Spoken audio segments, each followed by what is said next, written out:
حضرت مختار رضی اللہ تعالی عنہ کے بارے میں مختلف روایات ہیں۔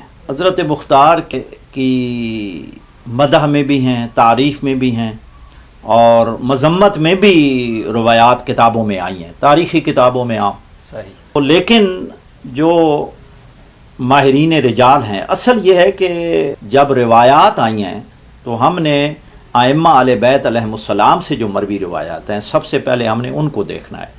تو وہ جو محقق علماء ہیں اور ان کے علاوہ یعنی مراجع اعظام ہیں رحمہم اللہ، ان کی رائے یہ ہے کہ حضرت مختار بن عبید ثقفی رضی اللہ تعالی عنہ کے جو مذمت میں آئی ہیں روایات، وہ تمام کی تمام ضعیف ہیں اور وہ گھڑی گئی ہیں، بنائی گئی ہیں ایسی روایات، کیونکہ حضرت مختار کو مطعون کرنے کی انتہائی کوشش کی گئی ہے۔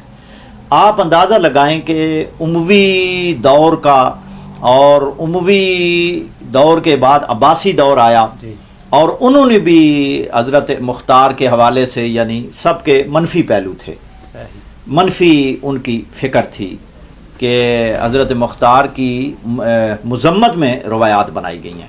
لیکن جو شیعہ موقف، صحیح جو موقف ہے، مثلا ایت اللہ خوئی، کیونکہ وہ رجال کے ماہر ہیں اور روایت اور حدیث کو پرکھنے میں اپنی مثال آپ تھے، انہوں نے معجم و رجال الحدیث تقریباً 37 جلدوں میں لکھی۔ تو اسی طرح ایت اللہ موسنی ان کے شاگرد ہیں، وہ بھی رجال کے ماہر ہیں۔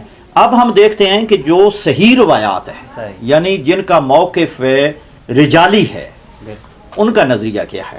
یہ میرے سامنے رجال کی جو روایات آئی ہیں، یہ رجال کشی ہے، اور رجال کشی کے بارے میں ہمارے علماء کا یہ نظریہ ہے بالاتفاق کہ فیہ اغلاط کثیرہ، کہ اس میں یعنی بہت ساری اغلاط ہیں، یعنی روایات بھی بعض کی سند صحیح نہیں ہے اور کچھ یعنی تسامحات ہوئے ہیں، لیکن فی نفس ہی علامہ کشی مستند ہیں۔ تو اصل ماخذ یہ ہے، انہوں نے تقریباً 115 صفحے پہ ذکر کیا ہے حضرت مختار کا، المختار ابن ابی عبیدہ تھا۔ سب سے پہلے جو یہ روایت لائے ہیں وہ یہ ہے، حمد آوائے قال حدثنی یعقوب عن ابن ابی عمیر عن ہشام ابن المثنى عن صدیر عن ابی جعفر علیہ السلام قال لا تسبوا المختار فإنه قتل قتلتنا وطلب بثارنا وزوج اراملنا وقسم فينا المال على الاسرة۔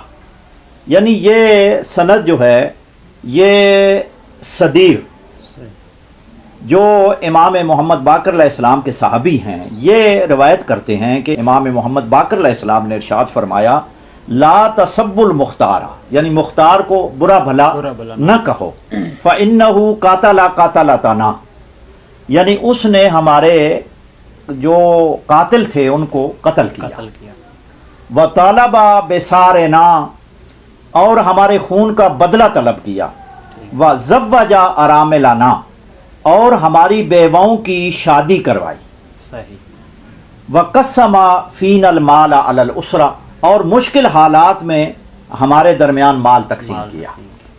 یہ پہلی روایات علامہ کشی لائے ہیں، اور یہ روایت سند کے اعتبار سے بالکل ٹھیک ہے، اس کی سند ٹھیک ہے۔ مثال کے طور پر علامہ حلی جمال الملت والدین ابو منصور حسن بن یوسف بن علی بن مطہر، علامہ حلی نے اپنے رجال کی کتاب میں جو اس روایت کے بارے میں لکھا ہے، یہ انہوں نے 2 قسمیں کی ہیں۔ یہ ہے خلاصۃ الاقوال فی معرفت الرجال، علامہ حلی رحمۃ اللہ علیہ کی ہے، تو یہ انہوں نے ذکر کیا ہے، اس میں صفحہ 82 ہے جی۔ یہ انہوں نے 2 قسمیں بنائی ہیں اس کتاب میں، اور جو القسم الاول ہے اس میں ان روات کا تذکرہ کیا ہے کہ جو قابل وثوق ہیں، ثقہ ہے، اور اس میں 27 فصلیں ہیں. جو دوسری قسم بنائی القسم الثانی، اس میں ضعفاء کا تذکرہ ہے کہ جن کی راویوں کی مذمت کی گئی ہے. لیکن علامہ ہلی نے حضرت مختار بن ابی عبیدہ ثقفی رضی اللہ تعالی عنہ کو پہلی قسم میں ذکر کیا ہے. یعنی علامہ ہلی کے نزدیک یہ ثقہ ہے اور ان کی یعنی تعریف کی ہے انہوں نے. اب یہ میرے سامنے ہے الباب الثامن المختار. یہ علامہ کشی کے حوالے سے یہی روایت انہوں نے لکھی ہے.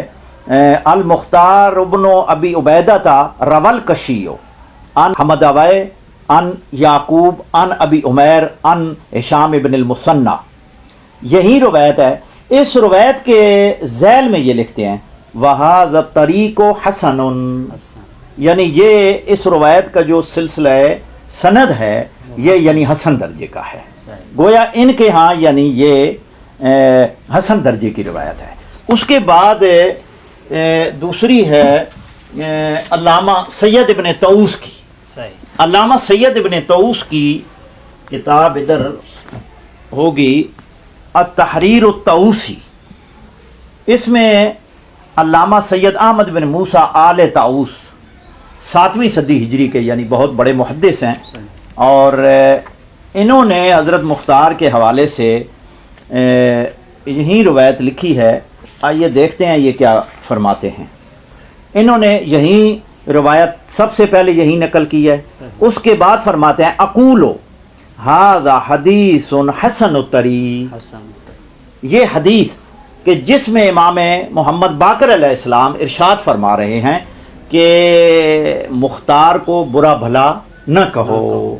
یہ علامہ ہلی رحمۃ اللہ علیہ اور اس کے بعد علامہ سید ابن طاؤس صاحب الحوف جن کی یعنی مقتل میں کتاب ہے، یہ ان کے نزدیک یعنی یہ روایت حسن درجے کی ہے. اس کے بعد انہوں نے مذمت والی روایت بھی نقل کی ہے، لیکن یہاں یہ لکھتے ہیں ان ھذا الحدیث یحتاج الی تعدیل، یعنی یہ تعدیل کی محتاج ہے. گویا ان کے ہاں اس روایت پر جرح ہے، علامہ سید ابن طاؤس کے ہاں بھی.